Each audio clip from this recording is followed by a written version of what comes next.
اساتذہ کرام، آج ہم نے بچوں کو توئے کے دوست کے بارے میں بتایا، یعنی کہ زوئیں۔ ہم نے اس حرف کی بچوں کو اچھے سے پہچان کروا دی، مختلف سرگرمیاں بھی کروائیں، کہانی کے ذریعے نئے نئے الفاظ بھی بنانا سکھا دیے۔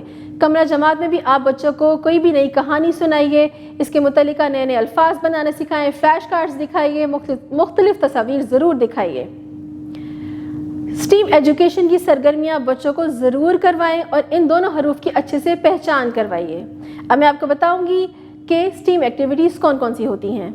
سائنسدان میں بچوں کو بتائیے کہ ظروف مٹی سے بھی بنائے جاتے ہیں۔ جدت دان میں QR کوڈ کو اسکین کریں اور زوئیں والے الفاظ کی پہچان کروائیے۔ تعمیر دان میں پلے ڈو کی مدد سے ظروف بنانے میں بچوں کی رہنمائی کریں۔ رنگ دان میں اگلے صفحے پر دیے گئے ظروف کے خاکے میں بنیادی رنگ بھروائیے۔ ریاضی دان میں اوپر دیے گئے ظروف کو گننے میں بچوں کی رہنمائی کریں۔